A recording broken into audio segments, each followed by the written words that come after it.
Yes, guys. Yes, guys. Yes, guys. Yes, guys. Yes, guys. Anyways, CinqBoys podcast back in action. CinqBoys. Second day of the NFL draft, capped off by the Grizzlies coming back in the fourth quarter and stunning. Another one. I mean, I wasn't stunned. Yeah. Once I saw that money line go above 300, I sent it, cashed out with a nice 400% margin of profit. Bye. Dude, that game was fucking electric. I loved it. Yep. And there was a lot of threes made. Like the only baskets that happened in the fourth quarter were threes or Brandon Clark or Jaren Jackson getting an offensive rebound and somehow finagling their way into a bucket. Did you see Desmond Bane's Instagram story? No. It was him hitting a pullback, like through the legs, step back three on somebody. The guy was like 3 feet away from him, just drained it. I love him.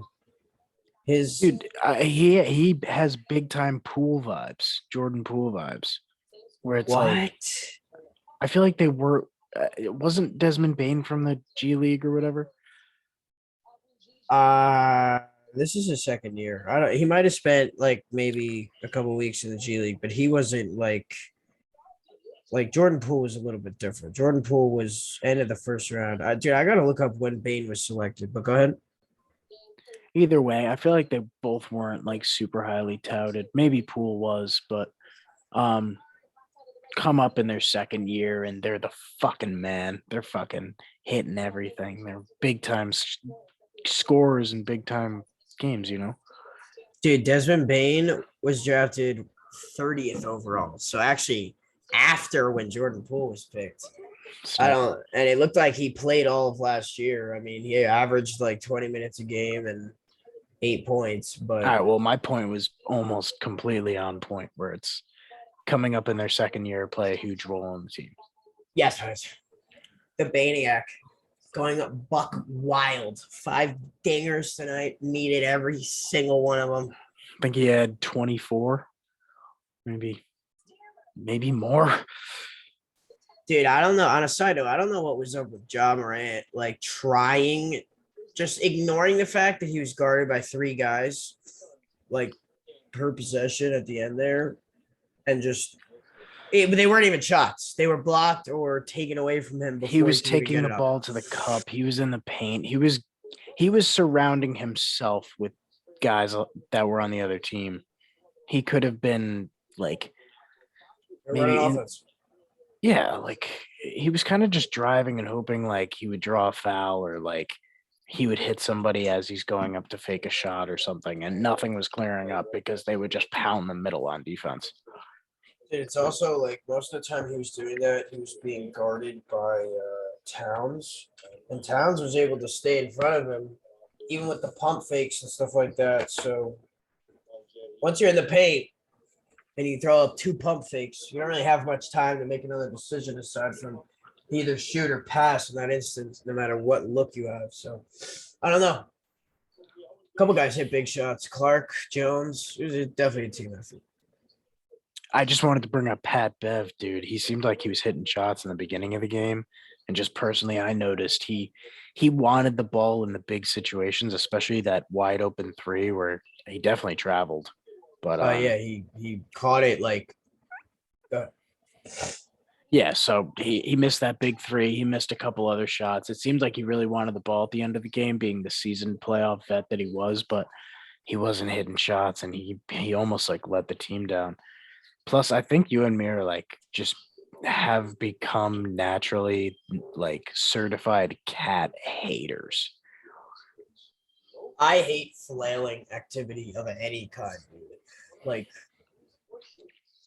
another position, another sport I can think of is a D end. Like there's a lot of hand throwing in that matchup between them and an O lineman.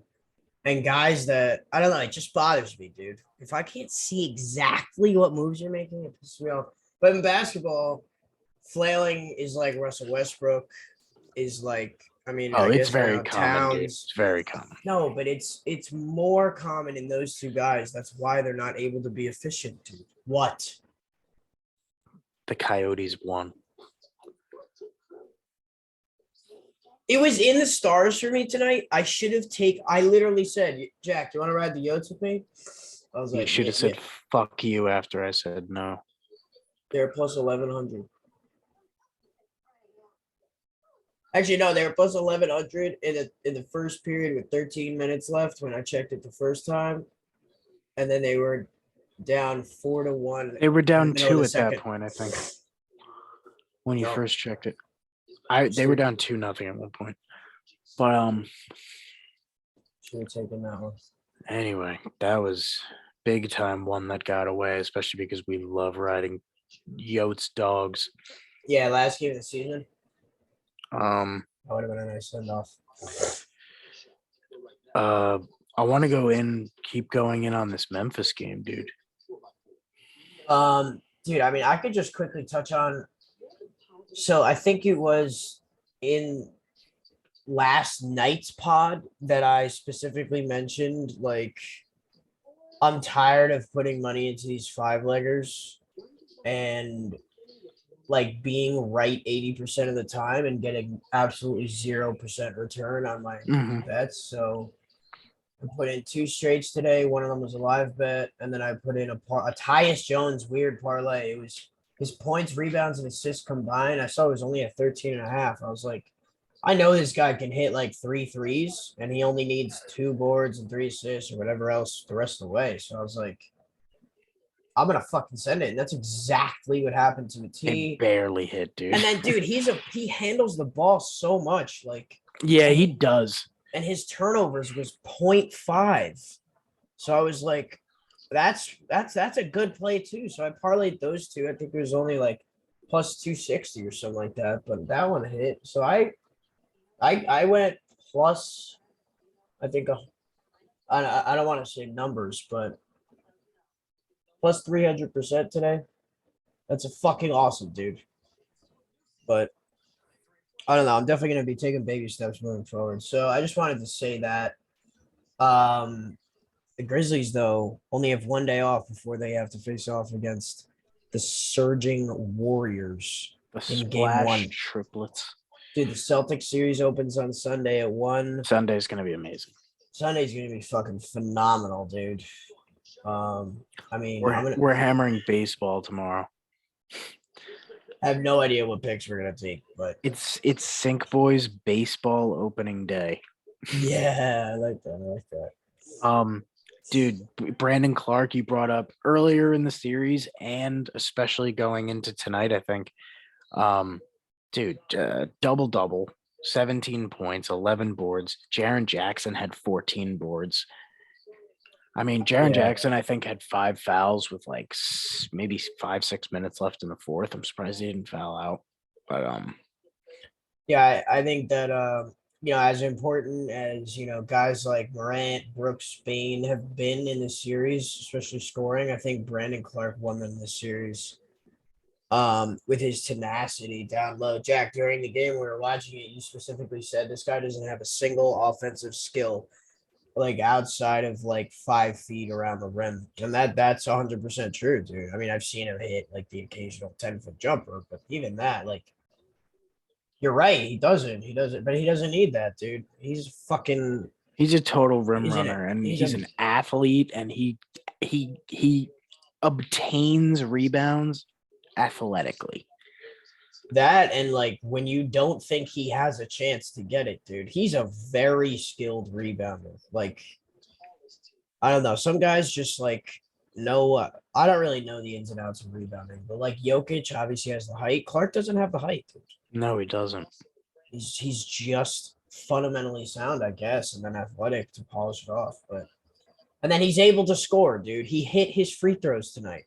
I don't know the exact line. I'll check it out now. But I got a go ahead. no. I got a little point here. It felt like the reins were 100% handed over to Ant Ed today. Yeah, I agree with that. 30 points. Towns only had 18. He had 10 boards. He played the big man's game though. And JD Daniels, is that his name? McDaniels? Jalen McDaniels. McDaniels. He was drilling the threes tonight. He had Dude, 24. he had 24, 8 of 9 from the floor, 5 of 6 from three. Hold on. 3 of 4 from the line. So we only missed 2 shots that he took the entire day. One of them at the line, obviously. 4 boards, no foul trouble. What's weird though is that Beverly was a minus 16 when he was on the floor.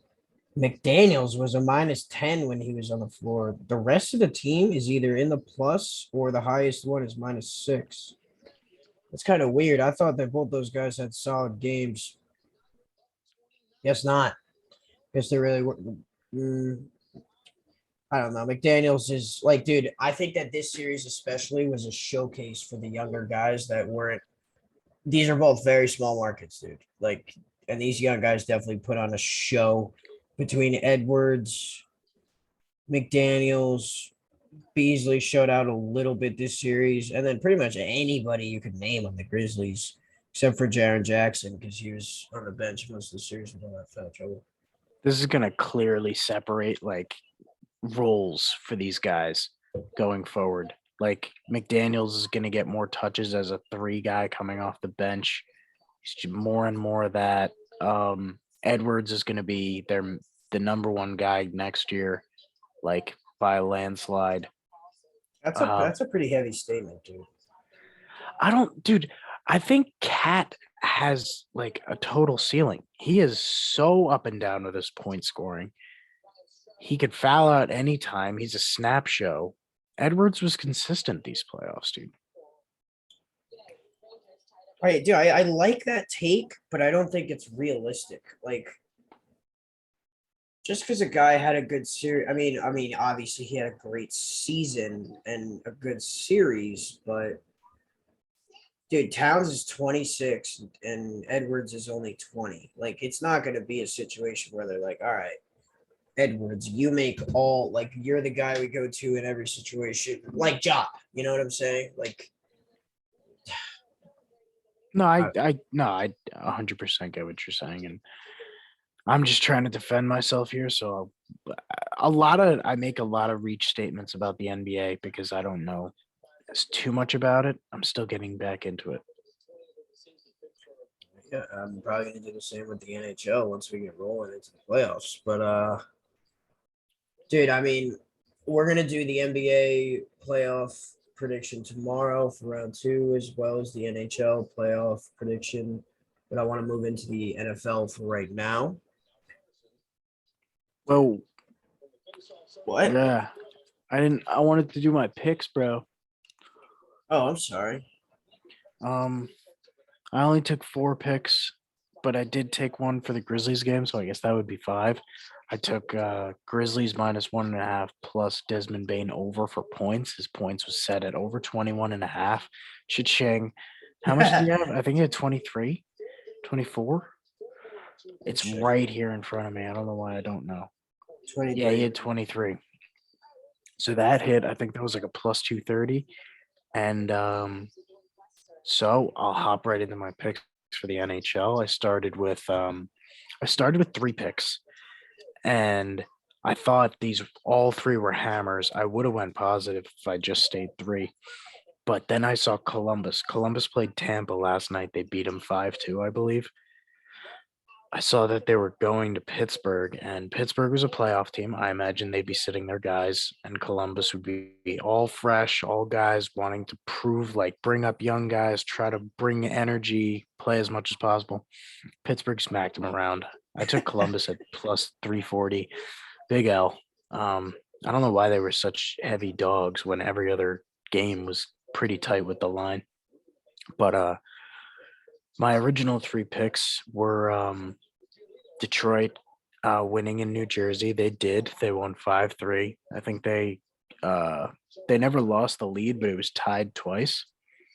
Uh, um, and then, dude, the good old Sabres. They let me back. The wagon. I love this team. Give Alex Tuck the C. Owen Power is a beast. 2 goals already as an NHLer. I think he's only played like 10 games. He's a defenseman. Fucking beast. First overall pick, fucking bona fide stallion. And then San Jose let me down. The Shacks, they were hot. I can't remember if they beat the Oilers, but they covered against the Oilers last night. That was one of my go-to picks. So I thought I'd ride them again for a big dub. 2-2 on the night. All right. NFL time. NFL time. So the Giants, good old Giants. We turned on the television at 7 o'clock, and the Giants were residing at the 36th pick of the draft. Which is still strange to me because we picked 5th overall, and then we had the 36th pick.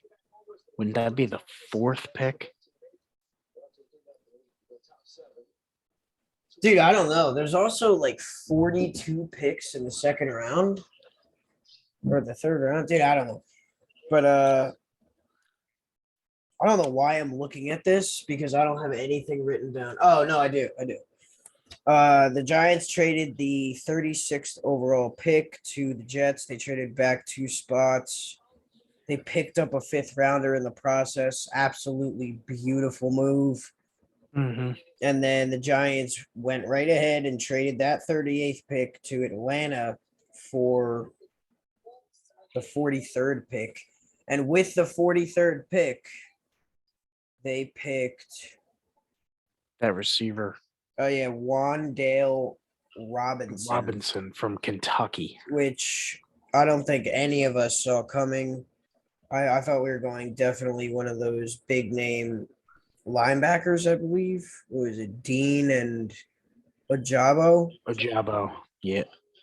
And I mean, obviously, we found out that those 2 guys ended up dropping pretty significantly. But this pick from Kentucky, dude, like a 5'8" receiver at the 43rd overall pick. It's just like the Tony pick. We're having the same reaction as the Tony pick from last year. I'm kind of on a different wave than you and Sharif though, because when we were watching with Sharif again, and Joe and Sharif are like, yeah, we're looking at it like we did the Tony pick and whatnot, and like it'll probably turn out better. Dude, I still don't like the Tony pick. I don't like this pick. I don't think we need receivers at all from the draft. We need to address other positions way more. And it definitely wasn't a best available situation because I bet that Wandale guy wasn't going to get drafted till like the 4th round or something. Like, dude, I feel like we wasted a pick. I do like our LSU DBU pick in the 3rd round, or the 4th round, but dude, hold on real quick. Back to the receiver conversation. So I understand that receiver is not typically like considered rebuilding, like it's not needed in a rebuilding process because it's not really like the foundation of the team. It's more of like big plays. That's really what I see when you get from receivers. That's what the value is. But when was the last time that a New York Football Giants receiver exceeded expectations? That and most expectations that we have been had for our receivers are mediocre at best, and they are still never exceeded. So what player or players in the receiver room can you sit there and say that we don't need receivers? So I like this debate. I like if we're going to talk about this, we're not going to get heated. I think Kadarius Toney exceeded expectations. I think Victor Cruz definitely. Oh, yeah. That was a long time ago, dude. I know it's a long time ago. You can't, dude. That guy was in the local camp. Did you know that the Giants hold a local camp with all the guys that didn't get drafted in the area, and he was from Patterson, and he didn't get recruited at a UMass. You guys know the story. and he was the one guy they picked on the offensive side of the ball. All right, something bad like that. example. Bad example. The worst. Let me think about this for a second. Just think 'cause about our roster that we have, dude. Okay, Galladay so if did we're not. just going to talk about receivers in general, let's lay out the names. We got Shep. Yikes. Has Shep, never met expectations. but dude, I believe he's coming very close to top rankings as one of the most receptions made by as a Giant. Ooh, it took him 10 years to fucking do it, dude. 10 years is an exaggeration. Dude, But also I need confirmation on that because you just threw out a hammer. no, A I know. fucking hammer. I wouldn't say it for no reason, dude. I remember hearing it during the season when he was in the game, and I was like, there is no possible way.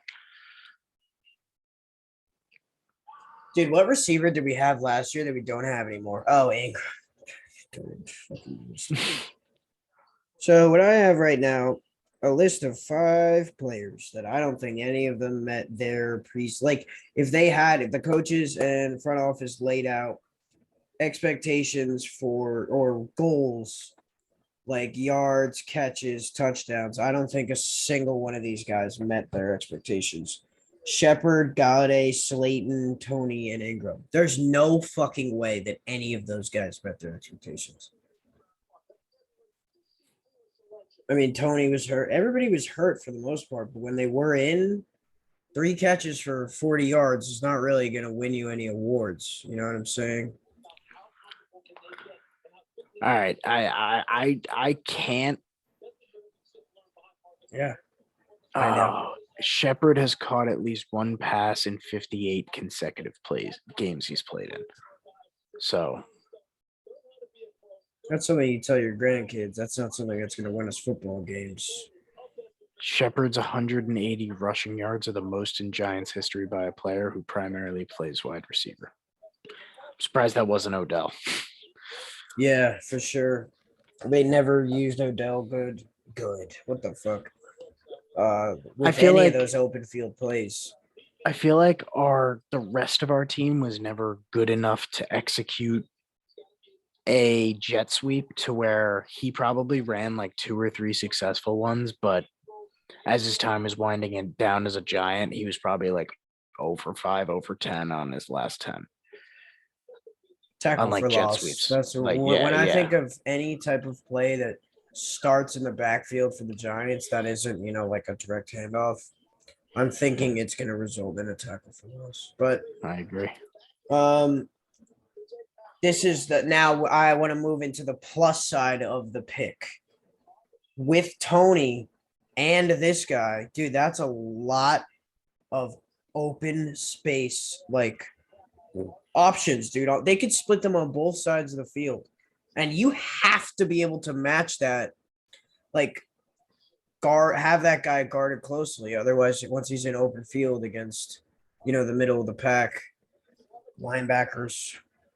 What do you think? I mean, they're both regarded as playmakers in the open field. So, I mean, I can't make this comparison without being judged, but dude, think of it like a Tyreek situation where you have like these really small, really fast receivers. Like, I'm not saying he's going to be like Tyreek or either of these guys are, but like you got Tyreek, Mecole Hardman, a couple of the other guys. It's like, well, we could do Tony and Robinson, and they'll be flying around the like just 2 small, really, really, really fast guys. Because both of those guys are really, really fast. I mean, in a perfect world, I would have loved it if we also were able to snag like a skilled pass catching tight end. Because then you could have it just opens everything up so much more. And then, dude, I think they also picked that receiver to open up options in the backfield. The first highlight they showed when they drafted him was him running a draw play up the middle, like this guy that we just drafted. So obviously he's versatile. We already know Tony's versatile. Saquon can, if all goes well I think if all goes well for him, season next year is 1,200 scrimmage yards and 8 touchdowns. I think that we can be satisfied with that from him next year. I Did you think say that again? I'm sorry, I was distracted. I think if Saquon is able to hit 1,200 scrimmage yards and 8 total touchdowns next season, I'm satisfied with those Me as well. numbers. Me as well. And the reason why I Especially say what we've scrimmage gotten yards, back. Go ahead. no, you go ahead. All right, I'll go. I forgot what I was gonna say. What were you gonna say? I started saying what you were saying before I started saying what I was saying. So now I don't know what I'm saying. I You feel don't know what you're bad. saying. I feel bad for cutting you off. We're not going through this, dude. Dude, Saquon in his past couple of years, obviously been down years. If he can get to those numbers, I'd be more than happy. Yeah, I would say opening lines, quote unquote, on that receiver we drafted today. Probably 600 yards and 4 touchdowns. And then Tony needs to step up next year. He's probably going to be, dude, if they don't offload him during the draft and he becomes part of our personnel, because that's what it is at the end of the day when the coaches are drawing shit up, it's skill set. Mhm. I think that his expectation should be 1,000-yard season and at least 5-6 touchdowns. Yeah, but it seems like we're putting together like like we have a bunch of like utility tools, like where we can like plug guys in for certain situations. I wish I had an example, like, but it seems like we're gonna have a couple running backs, like this guy, Saquon. Booker didn't resign, right? But we have Matt Breida, a couple hard running backs, a couple skilled running backs that can do everything you need. We'll probably be like shipping guys in and out of the lineup, and Daboll's going to get creative, just like you were saying last night. A lot of these guys really like him, and there's a reason he got this head coaching job. So I just think the O line is going to be miles better than it was I was just last going to year. say, we drafted a guard with the next pick that we took in the 3rd round, I believe. I don't really know too much about that guy at all. I just know that he plays guard. And when I saw that, no, dude, I'm serious. When I saw that, I was like, I'm so happy that we went offensive line with that pick because, I mean, clearly they had their eyes on that receiver, Robinson from Kentucky, at 36. I think that's why they felt comfortable enough to trade back and then get fucking. Dude, somehow they traded the 36th pick for a 5th rounder and then traded the 38th pick for a 4th rounder. Unfucking believable. We are 2 days into the NFL draft, and the New York Football Giants have 6 picks left. Let's fucking go. I'm fine, dude. Yeah, dude. This was basically like showcase day for Shane. Like, all right, this is what you guys brought me in for. Let's make some magic happen. I will be beyond satisfied if he does this every draft. He's just like, yeah, I'm just gonna turn. Draft. No, he's just gonna turn picks into more picks every draft. I'd love that. Not every guy does that, dude. There have been an incredible amount of trades too. Yeah. There's been, at least from like me watching it on TV, there's been at least 15 trades that I've seen. 15. That's a lot. Mhm. I haven't seen that many, but I'll take your word for it. Yeah, I don't know, dude. I think people are always I think people get scared actually. I think when people see certain teams, it has to be pure speculation in those rooms, dude. Like, let's just say somebody picks somebody 5 picks ahead of you. It's not who you thought they were gonna pick, but because that guy was chosen and you thought the team after them were gonna pick that guy, now all of a sudden you got to cycle back and go to your plan C or maybe your plan A still. But dude, it has to be so crazy in those rooms. That's why you see when they show the camera after the pick is in, all the guys are like, "Whoo, Yeah, can't believe that shit worked out." yeah, Like, they're not even like happy per se. They're just Yeah. like, wow, I'm like exhausted. Relieved. But yeah, we went with a guard with our third rounder, Yes, man. Joshua Ezidua or Ezudu. Okay. It's a good thing the only person that's gonna have to say that guy's name is the referee. And the announcer. Man, Dude, the referee doesn't have to say his name. He just has to say holding number 75 offense. I'm sorry. every other sport says the name, right? Basketball. No, does. no, hockey says number 2. Well, basketball does. They do the finger numbers, but then they still say the name. I was gonna look up this guy. What's his name? North Carolina, Joshua Ezeudu. Me do me, you do you. Oh my god, dude, this guy's huge. Is he? Holy shit! Are we he's just gonna have a fucking unit. monster headline? I mean, yikes. O-line. Just a bunch of fucking beasts. Dude, I can't wait to listen to Joe Shane speak. He could say anything. I love listening to that guy talk. So happy. 6'4", 308 pounds. He He probably was- runs like a 4 or 5. Dude. I hate this stuff. It's like NFL draft profile. 6.18 prospect grade. Good backup with the potential to develop as a starter. I hate everything about that. Like, fuck you. Dude. You only don't hate know it because anything. he's not ready to start right now. Who said that? Who is this guy's just gonna make the determination? Because you know what his job is to make these comparisons and set these borders. That's his job, dude. He doesn't know a goddamn thing. He doesn't know before when this he came hasn't out. seen hundreds of guards come through the NFL and see their potential and realize that he's the guy that makes the mistake every 5 plays where he either hurts his team or he hurts his team penalty wise, and he doesn't learn and he doesn't grow. That's why these guys say these things. Yeah, that's why there's, probably around 4,000 offensive linemen in the college football system.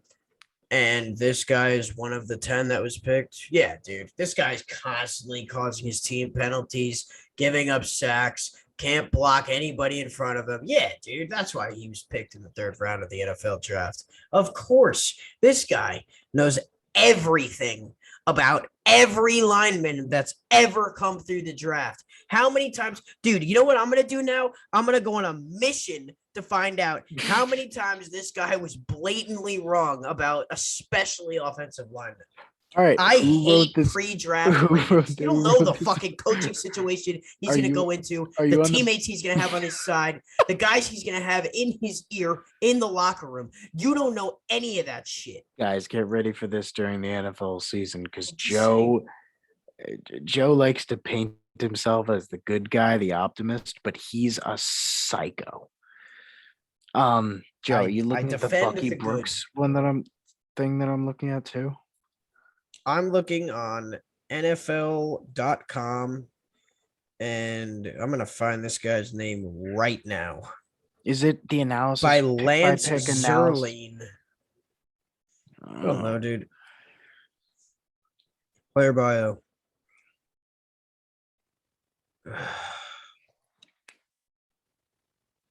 Okay, so he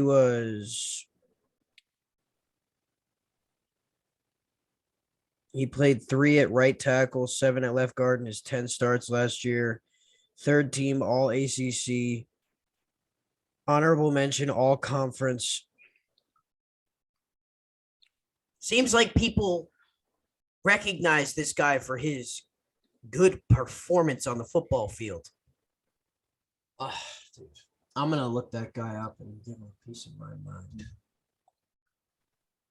So, dude, this guy's on my team now. You don't fucking talk to my guys like that. I wouldn't mess with you.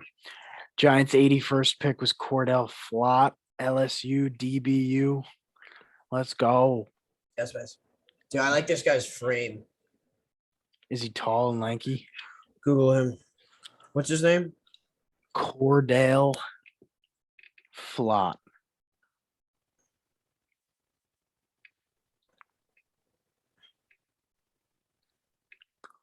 What do we got? 6'1.5", 175 Yikes. pounds. What? I thought he would be taller than 6 foot. All right, he played across the secondary in college, including outside corner, in the box, and as a split safety. He spent most of his time in the slot, where he produced several quality tapes as a junior. Oh, he is very skinny. Lean framed corner with the foot speed, movement, and mentality of a classic man-to-man corner. Let's go. I like to hear it. He lacks ideal burst and acceleration out of his transitions, and he would benefit from more plays on the football. Never had more than 4 pass breakups in a season in college. Unbelievable that these guys get drafted with such a little sample size. It's crazy, dude. But I like it, dude. They were showing his highlights when they picked him, and it just seems like he's longer than he is. Also, I feel like the Giants kind of got a bad habit of, like, who's the guy from the Titans we got 2 seasons ago? Jackson, Adoree Jackson. That dude's small, dude. What's that time he had a big corner? You know, like 6 feet is big for a Prince corner. Amukamara. I don't want to talk about this anymore. I thought of Eli Apple, to be honest. We should have per time that we talk about the NFL, because we're probably not gonna talk about the NFL for a while again, but per time we talk about the NFL, we should have like a do you remember Bear Pasco or something like that? I know I referenced him the other episode, but does that conclude who we picked up? Was that our last pick? Was Flott? I believe so. Nakobe Dean went to the Eagles 2 picks after Flott. Sharif was beside himself. Malik Willis went to the Titans. Yeah, that dude seems like he's going to be on a mission. Like, I can't Willis is a believe all he 5-star was talent with A+ arm talent and athleticism, despite his shortcomings, accuracy, diagnostic skills. The Liberty standout could pop as a pro due to his superior talent and tools as a playmaker. This is courtesy of Bucky Brooks' pick-by-pick analysis for day 2 on NFL.com. Dude, I can't imagine being a guy that was pretty much projected to go in the first round, you know, and to be passed up not only by all 32 teams, but to be passed up by those teams that were projected to be selecting him in the draft multiple times, dude. Texans have Davis Mills. I can't believe they're confident in that, but like they had like 5 picks so far. The Lions have had like 4 picks so far. What's the other team? The Panthers have had a couple picks so far. The Falcons passed on him a bunch of times. The Steelers drafted fucking Pickett. I can't believe they took Pickett in their first round when I don't think anybody was going to take Pickett. I don't know, dude. I can't believe it. And like watching him, like he was deliberate in the camera once he got drafted. Like y'all fucked up. Like y'all fucked up. I'm coming for every single one of y'all. Like it's that type of shit. You hear these stories all the time where guys don't get. Who was it? There was some Hall of Famer that I was watching speak the other day, and he was like, "Yeah, I didn't get drafted, so that drove my career. I was motivated to prove myself my entire career. Every single game that I stepped on the field, I had to prove myself to that team because they didn't want me.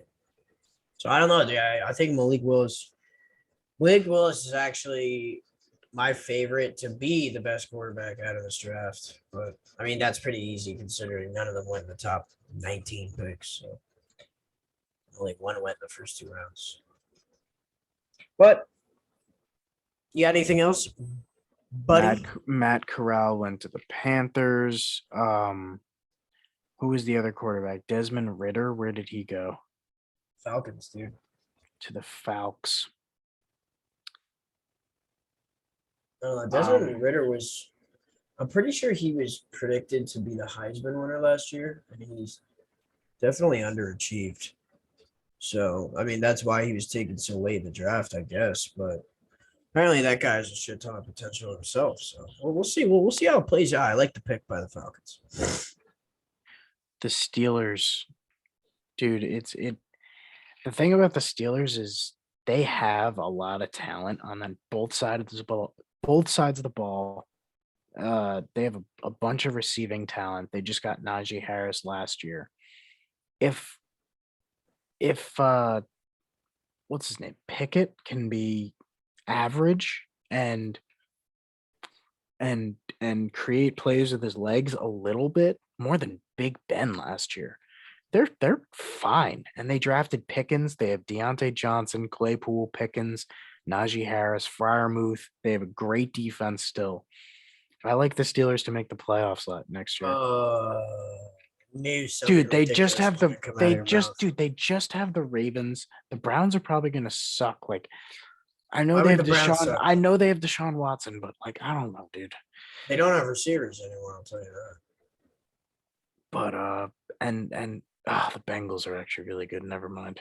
Fuck that Steelers take. Fuck that.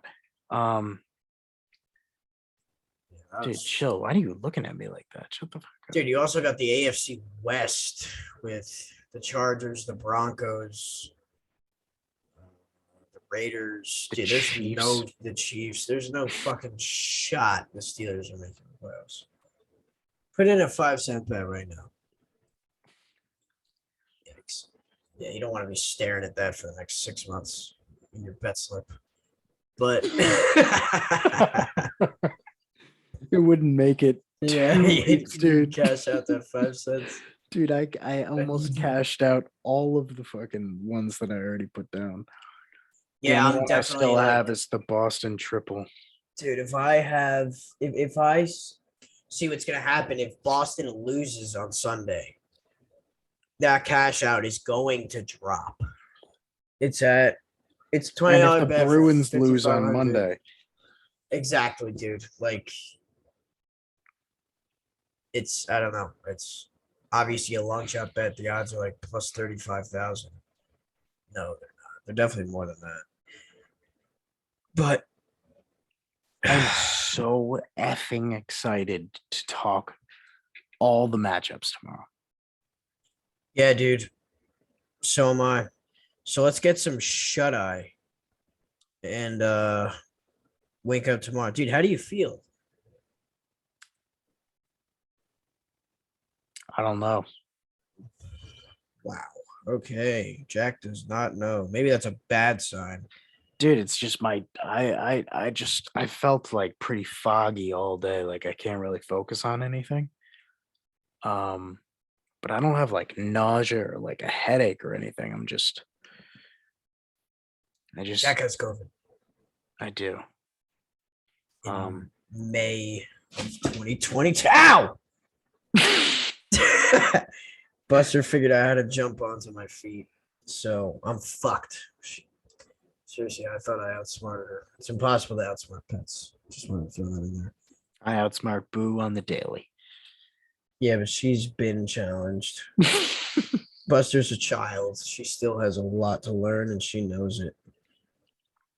But anyway, CinqBoys podcast. We'll be right back here tomorrow with full NBA, NHL playoff predictions and probably at night the wrap up of the entire Giants draft. This is a big time yes, buzz. Jack. Go Bruins. Go Celtics. Warriors. We're go Warriors. The Grizzlies are out now. Once you face our team, you're out. We don't care. I'm sorry. Yeah. Sorry, Giannis. Happy y'all won. Yeah, happy y'all won your little first round series, but and sorry, Carolina. Yes, but last thing I was gonna say, fuck.